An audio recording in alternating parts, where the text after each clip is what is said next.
ओम गणेशाय नमः। ओम सूर्याय नमः। ओम नमो भगवते वासुदेवाय। प्रेम से बोलिए प्रथम पूज्य गणेश भगवान की जय, सूर्य देवता की जय, श्री हरि विष्णु की जय, सभी देवी देवताओं की जय। नमस्कार भक्तगण, भगवान सूर्य देवता की कृपा आप पे और आपकी संतान पर बनी रहे, आपका घर धन धान्य से भरा रहे।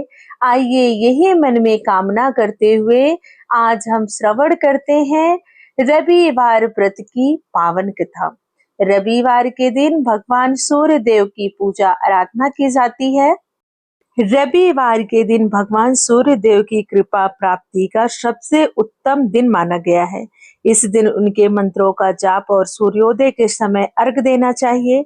सूर्य प्रत्यक्ष देवता है जिनका दर्शन पृथ्वी पर कहीं भी रहते हुए किया जा सकता है। सूर्य देव अपने भक्तों के सभी कष्टों को दूर करने वाले हैं और भगवान सूर्य देव की कृपा प्राप्ति के लिए रविवार का दिन जो कि उन्हें समर्पित है, इस दिन इनकी पूजा आराधना करनी चाहिए। ज्योतिष शास्त्र के अनुसार 9 ग्रहों में सूर्य देव को राजा माना जाता है, जिनकी साधना आराधना करने से कुंडली के सभी दोष दूर हो जाते हैं। कुंडली में सूर्य आदि मजबूत अवस्था में हो तो व्यक्ति को समाज में खूब मान सम्मान और सुख समृद्धि मिलती है। साथ ही संतान सुख भी प्राप्त होता है। निसंतान को संतान की प्राप्ति होती है और जिसकी संतान है उसकी संतान अपने माता पिता को नाना प्रकार के सुख देती है और इस सुखमय जीवन को भोग कर इंसान को मोक्ष की प्राप्ति होती है। तो आइए मन में भगवान गणेश और भगवान सूर्य देव का स्मरण करते हुए हम कथा का श्रवण करते हैं। प्राचीन काल में एक नगर में एक वृद्धा रहती थी। उनका नियम था कि वह हर रविवार को घर आंगन गोबर से लीप कर भोजन तैयार करती और सूर्य देव को भोग लगाकर ही स्वयं भोजन करती थी। ऐसा व्रत करने से उनका घर अनेक प्रकार के धन धान्य से पूर्ण था। श्री हरि की कृपा से घर में किसी प्रकार का विघ्न या दुख नहीं था। सब प्रकार से घर में आनंद ही आनंद था। माई के घर में नाती पोते घर परिवार सब कुछ भरा हुआ था।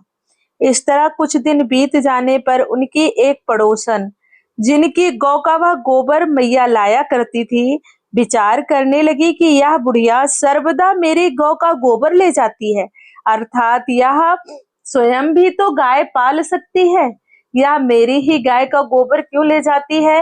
कहीं इसमें कोई चालाकी तो नहीं, कहीं इसकी तरक्की का कारण यही गोबर तो नहीं।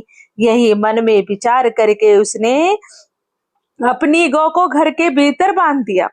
वृद्धा को गोबर ना मिलने से रविवार के दिन वह अपने घर को ना लीप सकी, इसलिए उसने ना तो भोजन बनाया, ना भगवान को भोग लगाया तथा स्वयं भी उसने भोजन नहीं किया।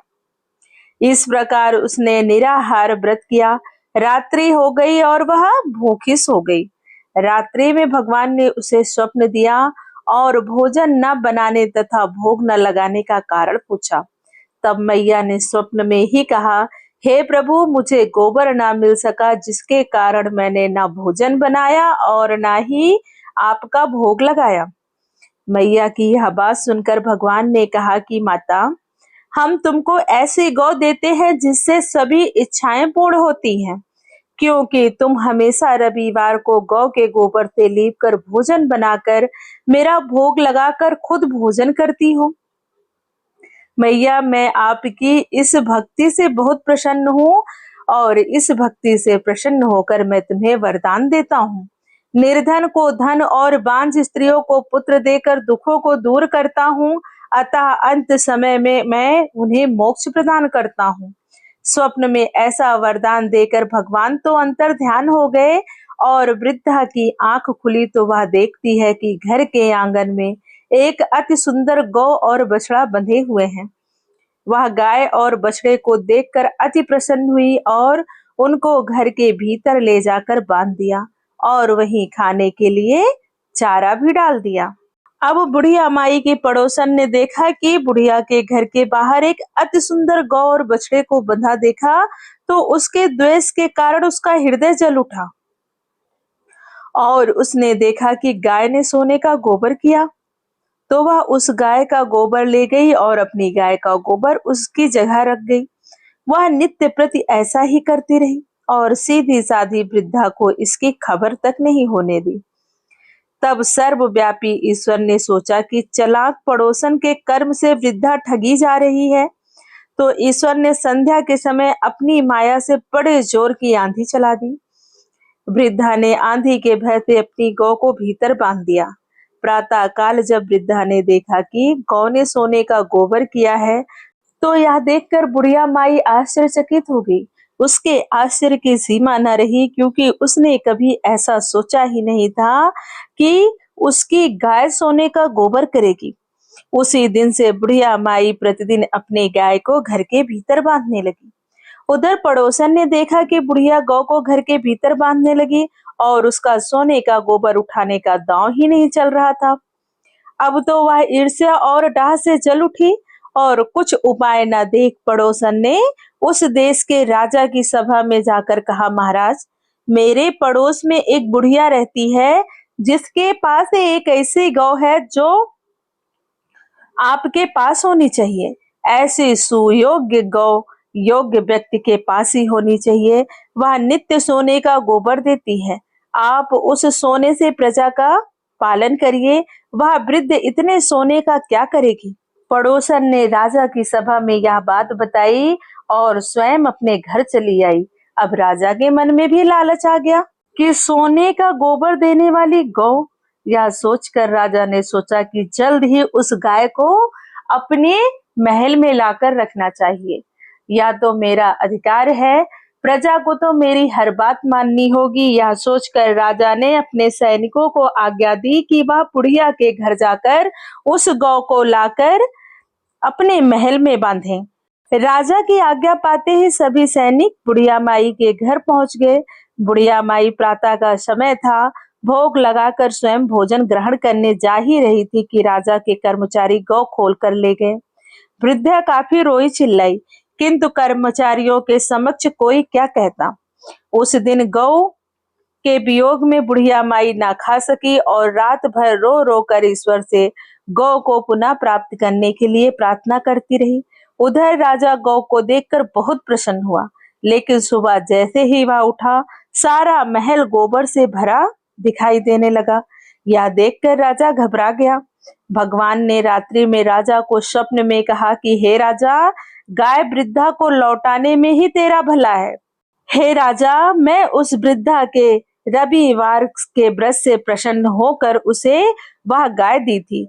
प्रातः होते ही राजा ने बुढ़िया माई को बुलाकर बहुत से धन के साथ सम्मान सहित गौ बछड़ा लौटा दिया। उसकी पड़ोसन को बुलाकर उचित दंड दिया। इतना करने के बाद राजा के महल से गंदगी दूर हुई। उसी दिन से राजा ने नगर वासियों को आदेश दिया कि राज्य की तथा अपनी समस्त मनोकामनाओं की पूर्ति के लिए रविवार का व्रत रखा करो। व्रत करने से नगर के लोग सुखी जीवन व्यतीत करने लगे। कोई भी बीमारी तथा प्राकृतिक का प्रकोप उस नगर पर नहीं होता था। सारी प्रजा सुखपूर्वक और आनंद से रहने लगी। प्रेम से बोलिए भगवान सूर्य देवता की जय, सभी देवी देवताओं की जय। एक समय की बात है कि दैत्यों और देवताओं में बहुत दुश्मनी बढ़ गई। दैत्यों ने सभी देवताओं को स्वर्ग से निकाल दिया और स्वयं स्वर्ग पर शासन करने लगे। वहां के राजा बन बैठे। देवराज इंद्र ने ये बात अपनी माता अदिति को बताई। अदिति ने भगवान सूर्य को प्रसन्न करने के लिए कठोर तपस्या की। उनकी तपस्या से प्रसन्न होकर भगवान सूर्य ने उनसे वरदान मांगने को कहा। माता अदिति ने उनसे कहा कि आप मेरे पुत्र रूप में उत्पन्न होइए। सूर्य भगवान ने तथास्तु कह दिया और अंतर ध्यान हो गए। एक बार अदिति और उनके पति प्रजापति कश्यप में किसी बात को लेकर कलह हो गई। अदिति उस समय गर्भवती थी। प्रजापति कश्यप ने उनके गर्भ में पल रहे बालक को मृत कह दिया। उसी समय अदिति के गर्भ से एक तेज पुंज निकला और भगवान सूर्य प्रकट हुए और कहा कि आप दोनों इस पुंज का पूजन प्रतिदिन करें। समय आने पर इस पुंज से एक पुत्र रत्न जन्म लेगा और आपके दुखों को दूर करेगा। अदिति और प्रजापति कश्यप ने उस पुंज का पूजन प्रतिदिन किया और उस पुंज से एक पुत्र ने जन्म लिया। प्रजापति कश्यप ने अपने उस पुत्र को विवस्वान नाम दिया। देवासुर संग्राम में सभी दैत्य विवस्वान के तेज को देखकर भाग खड़े हुए। कश्यप प्रजापति के पौत्र माली और सुमाली थे। सुमाली ही रावण का नाना हुआ। दोनों ने महादेव की तपस्या की और उनसे वर मांगा कि वे सदा उनकी रक्षा करेंगे। इस पर महादेव ने उन्हें ये वर दे दिया। एक बार उन्होंने सूर्यदेव को युद्ध के लिए ललकारा। सूर्य उन्हें परास्त करने लगे, किंतु उन दोनों राक्षसों ने महादेव का स्मरण किया तो भगवान शंकर वहां प्रकट हुए और अपने त्रिशूल से सूर्यदेव पर प्रहार किया, जिससे सूर्यदेव का सिर कट गया। कश्यप प्रजापति को जब इस बात का पता चला तो अपने पुत्र को मृत देखकर उन्होंने भगवान शंकर को श्राप दिया कि तुमने आज जिस तरह मेरे पुत्र का मस्तक काटा है, एक दिन तुम अपने इसी त्रिशूल से अपने ही पुत्र का मस्तक काट दोगे। इसी श्राप से भगवान शिव ने अपने पुत्र गणेश का मनुष्य रूप वाला मस्तक कटवाया। प्रेम से बोलिए भगवान भोलेनाथ की जय, सूर्य देवता की जय। आज हमने श्रवण की रविवार व्रत की पौराणिक कथा। अगर आपको कथा अच्छी लगी और आपने रविवार का व्रत रखा है तो कमेंट में सूर्य देव की जय लिखना ना भूलें। वीडियो को लाइक करें, शेयर करें और चैनल को जरूर सब्सक्राइब कर लें, ताकि सभी व्रत त्योहार की कथा जो हम अपने चैनल पर डालते हैं आपको